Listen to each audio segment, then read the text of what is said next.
Good morning student. Good morning madam. कसे आहात? छान. मी पण खूप छान.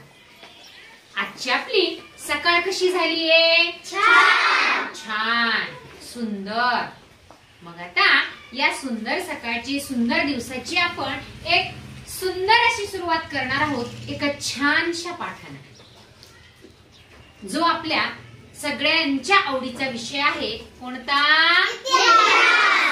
इतिहास. आणि त्यामधील असणारे आपले छानशे पाठ, धडे. आता आपला बालभारती भाग 4 मधील पुढचा धडा आहे एक अपूर्व सोहळा.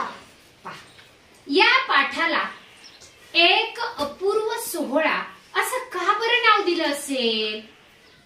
त्या पाठामध्ये नेमकं काय बरं असेल की ज्यामुळं एक आणि अपूर्व सोहळा? अपूर्व म्हणजे काय? पुढे होणार नाही, मागेही झाला नाही आणि पुढे होणार नाही असा सोहळा, असा कार्यक्रम. मग नेमका हा अपूर्व सोहळा तरी नेमका काय आहे तो आपण या पाठाच्या मध्ये पाहणार आहोत. पहा, यापूर्वी आपण एक पाठ पाहिला ज्या पाठाचं नाव होतं गड आला पण सिंह गेला. पहा, या पाठामध्ये या पाठाला गड आला पण सिंह गेला हे नाव का बरं दिलं हेही पाहिलं आपण. की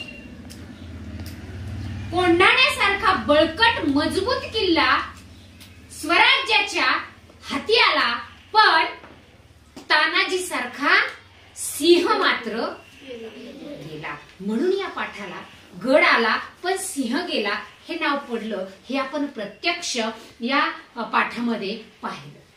मग आता यासाठी आपण मुद्देवाईज पाहणार आहोत की राज्याभिषेक का केला. या पाठामध्ये शिवाजी महाराजांनी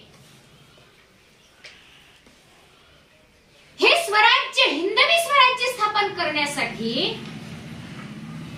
अनेक गड किल्ले सर केले. हे गड किल्ले सर करताना मुरारबाजी, बाजीप्रभू देशपांडे, तानाजी मालुसरे सारखे स्वामीनिष्ठ स्वामी भक्त मावळे यांना प्राण गमवावे लागले. तेव्हा कुठं हे सगळे किल्ले या स्वराज्याच्या अधीन झाले, स्वराज्यामध्ये मिळाले, आपल्याला घेता आले. आणि अनेक किल्ले एकामागून एक किल्ले घेत असताना हे शूरवीर मावळे धारातीर्थी पडले. त्यांच्या रक्ताने अनेक खिंडी पावन झाल्या. म्हणून आपण बाजीप्रभूच्या रक्ताने पावन झालेल्या खिंडीला नाव काय होतं? पावनखिंड असं नाव पडलं. तानाजीने घेतलेल्या कोणत्या किल्ल्याला काय नाव पडलं? म्हणजे प्रत्येक किल्ला हस्तगत करताना, हा किल्ला घेताना त्या ठिकाणी मावळे हे धारातीर्थी पडले. त्यांच्या रक्ताने ही भूमी पावन झाली. आणि तेव्हा महाराष्ट्रामध्ये या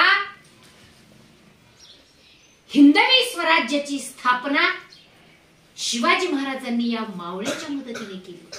आणि मग त्यापुढे शिवाजी महाराजांनी असं ठरवलं की आता पंचक्रोशीमध्ये या स्वराज्याला सर्व राजे रजवाड्यांची मान्यता मिळावी आणि अखंड हिंदुस्थानामध्ये हिंदवी स्वराज्याची स्थापना झाली हे सगळ्यांना कळावं. की या महाराष्ट्रामध्ये प्रजेला सुख देणार, प्रजेला न्याय मिळवून देणार हिंदवी स्वराज्य हे हक्काचे निर्माण झालं हे माहिती व्हावं. म्हणून शिवाजी महाराजांनी रयतेच्या कल्याणाचं हे हिंदवी स्वराज्य निर्माण कसं झालं, हे महाराष्ट्रामध्ये कसं उभं राहिलं, मावळ्यांच्या रक्ताच्या मनगटाच्या जोरावरती कसं उभं राहिलं हे सगळ्यांना माहित झालं पाहिजे. म्हणून ठरवलं की आपण काय करून घ्यायचा? राज्याभिषेक करून घ्यायचा. स्वतःच्या स्वार्थासाठी नाही किंवा स्वतःचं नाव मोठं व्हावं आणि मी राजा झालो ही भावना नाही, तर माझ्या प्रजेचं राज्य स्थापन झालंय, माझ्या प्रजेसाठीच हे हिंदवी स्वराज्य उभं राहिलंय हे सगळ्यांना माहिती व्हावं या उदात्त हेतूने राज्याभिषेक करण्यासाठीच हे ठरवलं. मग रयतेच्या सुखासाठी, रयतेच्या वैभवासाठी, रयतेचे प्रश्न सोडवण्यासाठी, रयतेच्या कल्याणासाठी आता हे हिंदवी स्वराज्य उभं राहिलं. हे सगळ्या जगाला माहित होणार होतं की अख्ख्या महाराष्ट्रामध्ये हे रयतेचं राज्य, रयतेचंच राज्य, रयतेसाठी आणि रयतेकडूनच चालवलं जाणारं राज्य आता हे उभं राहणार आहे. हे सगळ्या जगाला कळणार होतं. आणि आता ह्या राज्याभिषेकासाठीची तयारी सुरू झाली होती.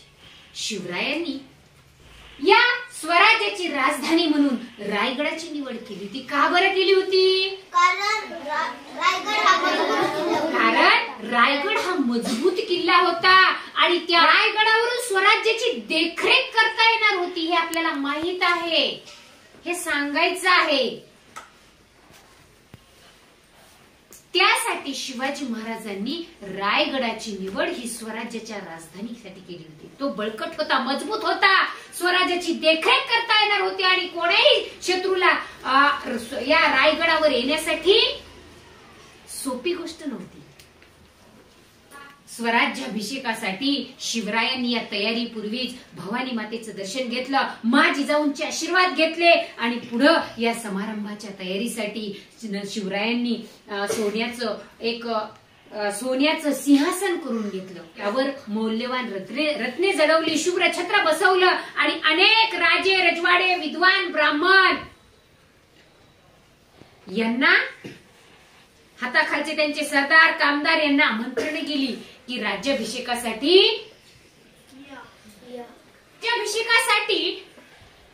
काशीचे ब्राह्मण गागा भट्ट हे येणार होते.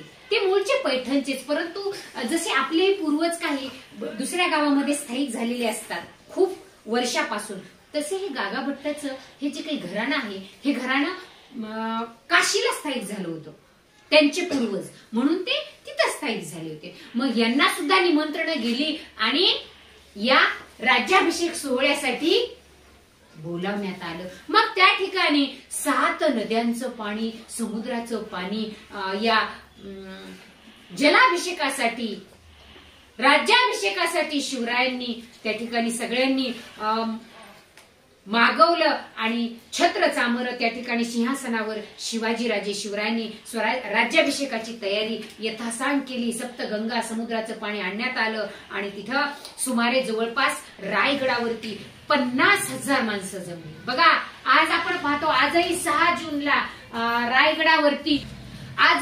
जूनला रायगडावरती जर आपण पाहिलं की तिथे आजही लाखो लोक जमा होतात आणि त्या राज्याभिषेक सोहळ्याचं याची डोळा त्या ठिकाणी साक्षीदार होतात. मग त्यापूर्वी तर दळणवळणाची साधनं नव्हती, वाहनं नव्हती, तरी देखील 50,000 लोक आजूबाजूचे पंचक्रोशी मधील राज्याभिषेक सोहळे या डोळ्यानं पाहण्यासाठी जमा झाली होती. त्यासाठी अनेक दिवस ते त्या ठिकाणी राहिले होते. डेरे, तंबू, राहुट्या दिल्या होत्या आणि तिथं त्या ठिकाणी या राज्याभिषेक सोहळ्याची तयारी ते पाहत होते, ती तयारी करत होते. स्वतःही लागेल ती मदत ते करायला तयार होते आणि मग त्या ठिकाणी स्वतः ते त्याचा आनंद घेत होते. त्यांना अभिमान वाटत होता की आपल्या आता आपला राजा, आपलं राज्य, आपलं रयतेचं राज्य, आपल्या सर्वांनी मिळून उभा केलेलं आपल्या सर्वांचं हक्काचं राज्य आता आपल्या महाराष्ट्रामध्ये निर्माण झाले. याचा आनंद प्रत्येक व्यक्तीच्या चेहऱ्यावर दिसत होता. आणि मग त्या ठिकाणी राज मात्र रंगला होता. मग राज्याभिषेकाच्या सोहळ्याचा दिवस उजाडला. राज्याभिषेकाचा दिवस उजाडला. सगळीकडे मंगलमय असं वातावरण होतं.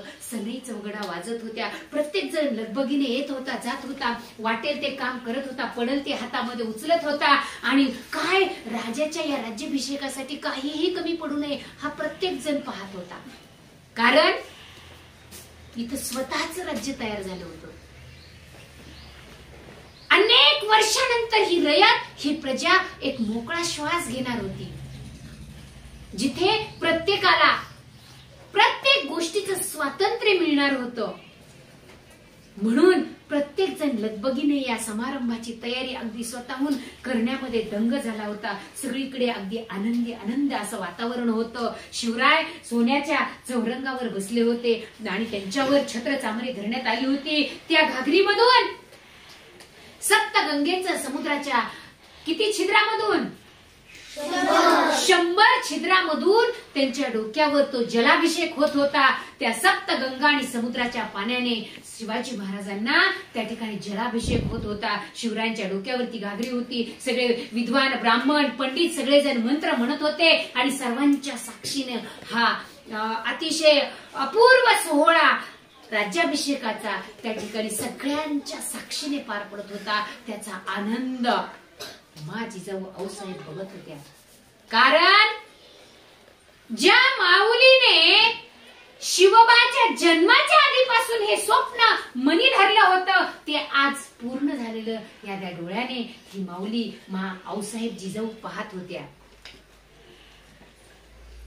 की माझ्या पोटी असा पुत्र जन्माला यावा आणि त्या पुत्राने या रयतेवरचा जुलूम नष्ट करावा आणि स्वतःच या रयतेचं या हक्काचं या प्रजेचं न्याय देणारं राज्य इथं निर्माण व्हावं. असा पुत्र माझ्या पोटी जन्म माझ्या पोटी त्या पुत्राने जन्म घ्यावा आणि माझी रयत सुखी व्हावी आणि कल्याणकारी रयतेचं राज्य निर्माण व्हावं. ज्या माऊलीने इच्छिलं तो आज तिच्या पुत्राने म्हणजे छत्रपती शिवरायांनी ते राज्य उभा केलं होतं आणि ते राज्य हिंदवी स्वराज्य आज सगळ्या जगाला माहित होणार होतं की माझ्या शिवबानं या रयतेचं कल्याणकारी राज्य उभा केलंय हे आज सगळ्यांना माहित होणार होतं. म्हणून ही धन्य ती माऊली आणि धन्य तो पुत्र.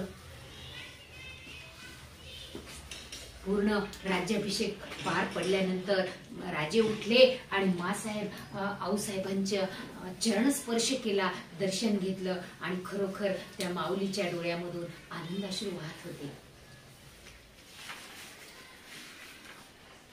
पहा, आपण प्रत्येक गोष्ट विचार करतो आज या स्वार्थी जमान्यामध्ये सगळं चांगलं व्हावं पण ते दुसऱ्यांनी कष्ट घेऊन करावं अशी प्रत्येकाची भावना आहे.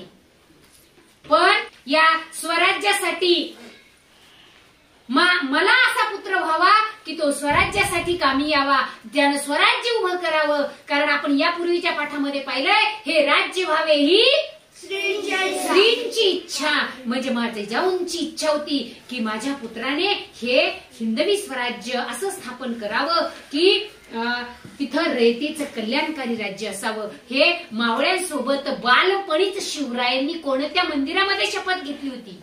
रायरेश्वराच्या मंदिरामध्ये अशी शपथ घेतली होती आणि त्या दिवसापासूनच या बालवयापासूनच शिवाजी महाराजांना वेध होते ते आजच्या या दिवसाचे. आणि म्हणून त्या